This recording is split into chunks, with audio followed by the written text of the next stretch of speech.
आज की प्रवचन में हम सभी जानेंगे कि किस श्राप के कारण स्त्री समय से पहले ही विधवा हो जाती है और ऐसे कौन से कार्य हैं जो एक पतिव्रता स्त्री को अपने जीवन में कभी नहीं करने चाहिए, जिसकी वजह से स्त्रियां समय से पहले ही विधवा हो जाती है।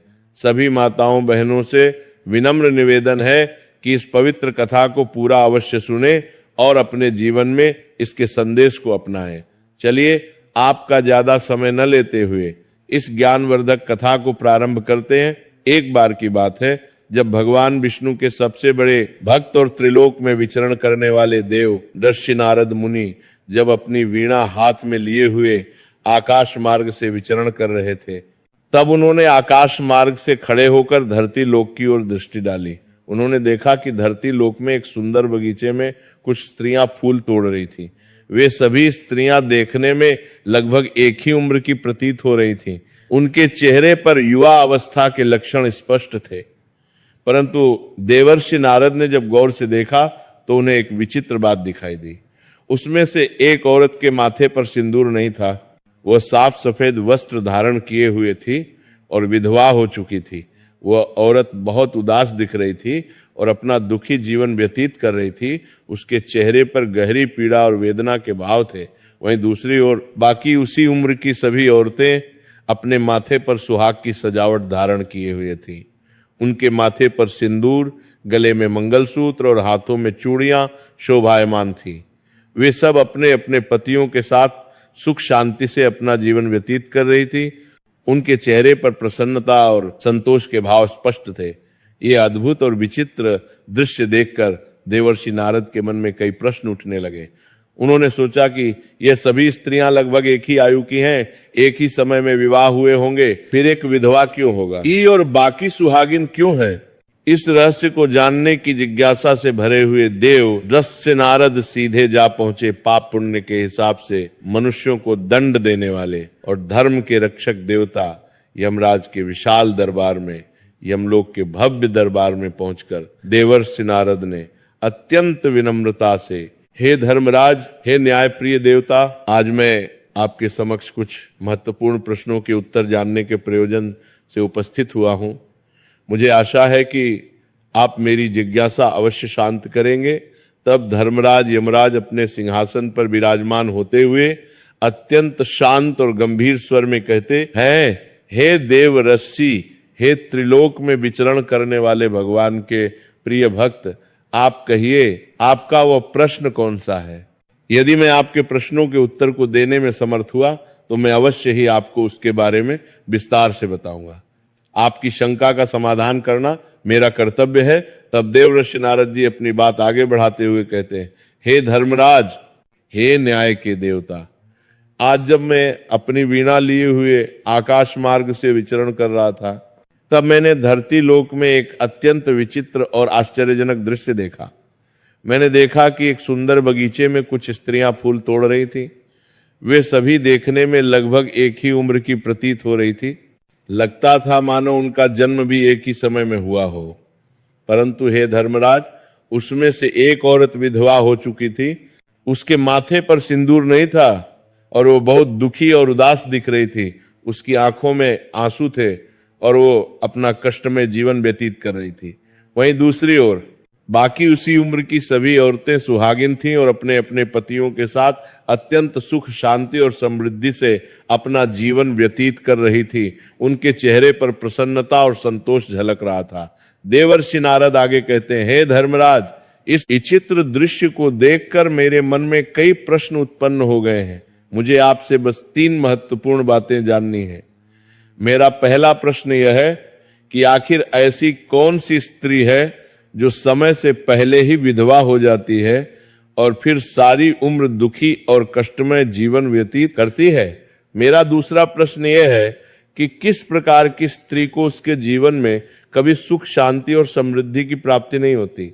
और मेरा तीसरा प्रश्न यह है कि वो कौन सी विशेष चीज है जो एक पत्नी अपने पति के बार बार मांगने पर भी अपने पति को कभी नहीं देती और नहीं देनी चाहिए। इस तरह देव ऋषि नारद के तीनों गहरे और विचारणीय प्रश्नों को ध्यान पूर्वक सुनकर धर्मराज यमराज मुस्कुराते हुए कहते हैं, हे देव ऋषि नारद जी, हे ज्ञान के जिज्ञासु, तुम जिन स्त्रियों की बात कर रही हो उनमें से एक स्त्री वास्तव में समय से पहले विधवा होकर अपना दुखद और कष्टमय जीवन व्यतीत कर रही है। वहीं दूसरी ओर अन्य सभी स्त्रियां सुहागन हैं और अपने अपने पतियों के साथ अत्यंत खुशी और हर्ष के साथ सुखी जीवन बिता रही हैं। तुम ये जानना चाहते हो कि आखिर ऐसा क्यों है, यह रहस्य क्या है? यमराज आगे कहते हैं, तो सुनो हे देवर्षि, मैं तुम्हें इन सभी गुण प्रश्नों का उत्तर एक अत्यंत रोचक और शिक्षाप्रद कथा के माध्यम से देना चाहता हूं। इस कथा को बहुत ही ध्यान और एकाग्रता से सुनना, क्योंकि यह कथा केवल एक कहानी नहीं बल्कि जीवन का एक महत्वपूर्ण सत्य है।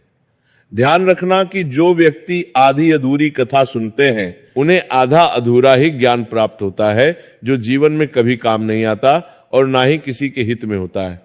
परंतु यदि तुमने इस कथा को पूर्ण एकाग्रता और धैर्य के साथ सुना तो तुम्हारे तीनों प्रश्नों के उत्तर इस कथा को सुनने के पश्चात स्वतः ही तुम्हें मिल जाएंगे।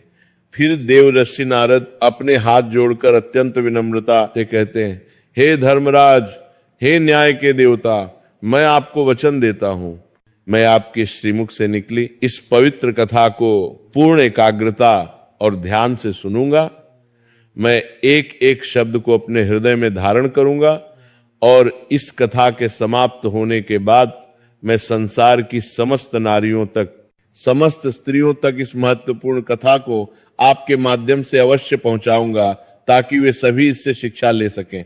देवर्षि नारद की यह दृढ़ संकल्प भरी बात सुनकर यमराज संतुष्ट होते हुए कहते हैं, हे देवर्षि नारद, हे भगवान के प्रिय भक्त, सबसे पहले मैं तुम्हें उस पतिव्रता स्त्री की विस्तृत कहानी सुनाना चाहता हूं जो सुहागन बनकर अत्यंत सुखी जीवन जी रही है। और हे देवर्षि, जिस सुहागन स्त्री की तुम बात कर रही हो वह स्त्री और कोई नहीं बल्कि कौशल देश के महाराज के एक साधारण नौकर की धर्मपत्नी है। वह नौकर यद्यपि गरीब था परंतु उसका हृदय बहुत विशाल और पवित्र था। वह स्त्री जिस नौकर की पत्नी है उस नौकर को अपनी पत्नी पर पूरा और अटूट विश्वास है। वह हमेशा कहता रहता है कि मेरी पत्नी एक सच्ची चरित्रवान, पवित्र और पतिव्रता स्त्री है। वह नौकर अपनी पत्नी की प्रशंसा नगर में हर किसी से किया करता है और अपने सभी साथियों से, अपने मित्रों से गर्व के साथ अपनी पत्नी के गुणगान किया करता है। फिर धर्मराज आगे की कथा सुनाते हुए कहते हैं, हे देवजस्सी नारद जी, धीरे धीरे उस नौकर की पतिव्रता पत्नी की चर्चा और प्रशंसा समस्त नगर में होने लगी। लोग आपस में कहने लगे कि कौशल नरेश के नौकर की पत्नी बहुत ही सती, सावित्री और पतिव्रता स्त्री है। धीरे धीरे ये बात फैलते फैलते हुए राजा के विशाल दरबार में भी जा पहुंची। जब राजा ने अपने दरबार में ये बात सुनी तो उन्हें भी जिज्ञासा हुई। राजा ने तुरंत अपने उस नौकर को अपने दरबार में बुलवाया। जब वो नौकर राजा के सामने उपस्थित हुआ तो राजा ने उस नौकर से गंभीरता से पूछा, हे नौकर, मैंने सुना है कि तुम हर किसी से, नगर के हर व्यक्ति से ये कहते फिरते हो कि तुम्हारी पत्नी एक चरित्रवान, पवित्र और पतिव्रता स्त्री है। क्या वास्तव में सच में तुम्हारी पत्नी एक चरित्रवान और पतिव्रता स्त्री है? और क्या तुमको पूरा विश्वास है, पूर्ण आस्था है कि तुम्हारी पत्नी एक पवित्र स्त्री है और तुम्हारे अलावा किसी भी पराये मर्द को, किसी अन्य पुरुष को आंख उठाकर भी नहीं देखती? क्या इस बात का, इस दावे का कोई प्रमाण, कोई सबूत तुम्हारे पास है? राजा की इस गंभीर बात को सुनकर नौकर ने अत्यंत दृढ़ता और विश्वास से भरे स्वर में कहा, हे महाराज, हे कौशल नरेश, मुझे अपनी धर्मपत्नी पर पूरा और अटूट विश्वास है। मुझे पूर्ण आस्था है कि वह एक सच्ची पतिव्रता स्त्री है। मेरी पत्नी अत्यंत पवित्र और संस्कारी है। मेरे अलावा वह किसी भी पराये मर्द को, किसी अन्य पुरुष को नहीं देखती और ना ही उनसे बात करती है। नौकर की इस दृढ़ विश्वास भरी बात को सुनकर राजा के एक चतुर और अनुभवी मंत्री ने, जो दरबार में उपस्थित था, व्यंग्य भरे स्वर में कहा, क्षमा चाहता हूं महाराज, परंतु ऐसा कैसे हो सकता है कि एक स्त्री किसी अन्य पुरुष को ना देखे? यह तो बिल्कुल असंभव है, यह नहीं हो सकता। हे महाराज, ये नौकर बस बातें बना रहा है। फिर वो मंत्री अपने अहंकार और घमंड में आकर राजा से कहने लगा, हे महाराज, यदि मैं इस नौकर की बात को गलत साबित कर दूं यदि मैं इसकी पत्नी का पतिव्रता धर्म नष्ट कर दूं, यदि मैं इसे सबके सामने झूठा साबित कर दूं, तो इस नौकर को क्या सजा मिलनी चाहिए? यह सुनकर नौकर ने तुरंत कहा, हे महाराज, हे न्याय प्रिय राजा, यदि महामंत्री जी किसी भी तरह से मेरी पत्नी का पतिव्रता धर्म नष्ट कर देते हैं, यदि वे सफल हो जाते हैं, तो आप मुझे फांसी की कठोर सजा दे देना, मैं इसके लिए तैयार हूं। परंतु महाराज, यदि महामंत्री जी मेरी पत्नी का पतिव्रता धर्म खंडित नहीं कर पाए, यदि वे असफल रहे, तो इनको भी कुछ उचित सजा अवश्य मिलनी चाहिए। न्याय दोनों पक्षों के लिए समान होना चाहिए।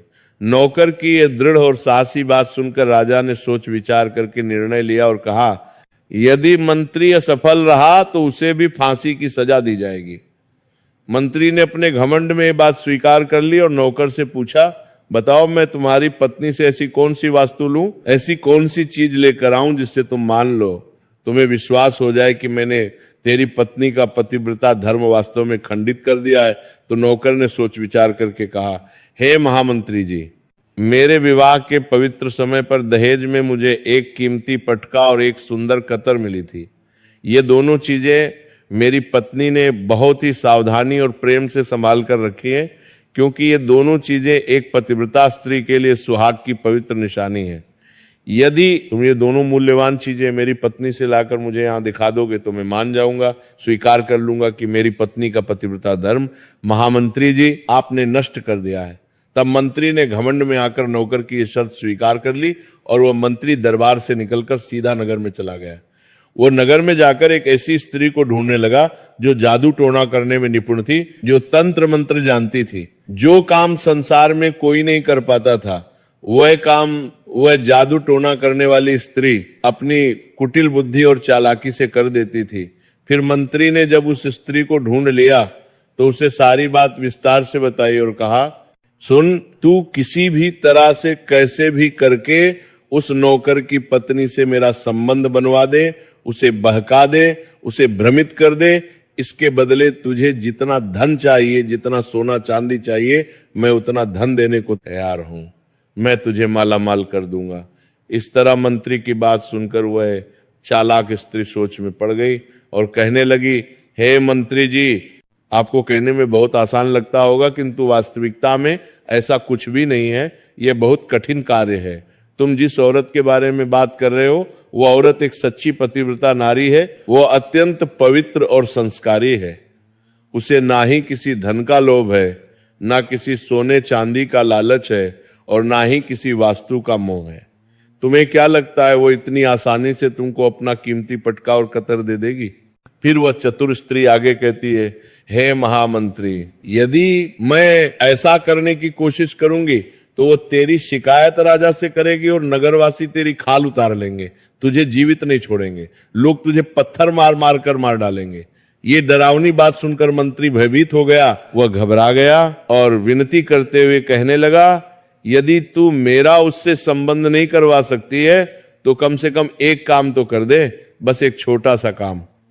उसके घर में जाकर किसी भी तरह से उसका पटका और कतर चुराकर मुझे दे दे, और साथ ही यदि उसकी पत्नी की जांघ के पास कोई विशेष निशानी हो, कोई तिल या चिन्ह हो, तो वह निशानी मुझे देखकर बता दे। फिर मैं तुझे मुंह मांगा इनाम दूंगा, जितना चाहे उतना धन ले लेना।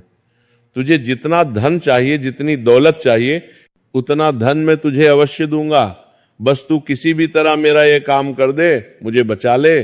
मंत्री की ये बात सुनकर उस जादू टोना करने वाली स्त्री के मन में धन का लालच आ गया। उसे लोभ हो गया। उसने सोचा कि इतना सारा धन मिलेगा तो मैं आराम की जिंदगी जी सकती हूँ, और उसने कहा, ठीक है, मैं तुम्हारा काम अवश्य करूंगी, लेकिन याद रखना कि मुझे मुंह मांगा धन देना पड़ेगा, कोई कमी नहीं होनी चाहिए।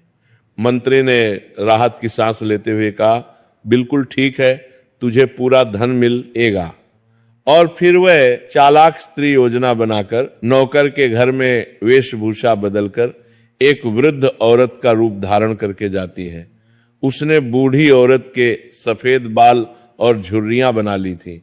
वह नौकर की पत्नी से जाकर अत्यंत प्रेम से कहती है, हे बेटी, हे प्यारी बच्ची, मैं तेरे पति की बुआ हूं, मैं तेरी सास की बहन हूं। मैं कई सालों के बाद, बहुत लंबे समय के बाद यहां आई हूं।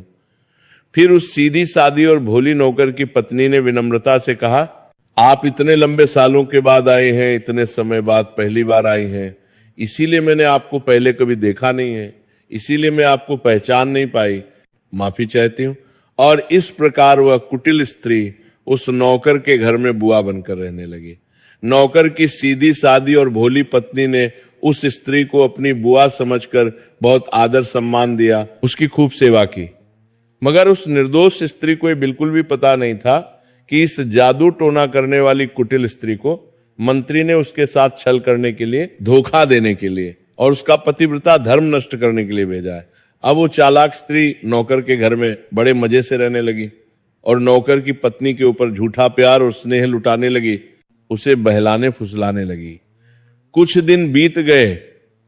एक दिन नौकर की पत्नी अपने नित्य क्रम के अनुसार स्नान करने के लिए स्नान गृह में गई।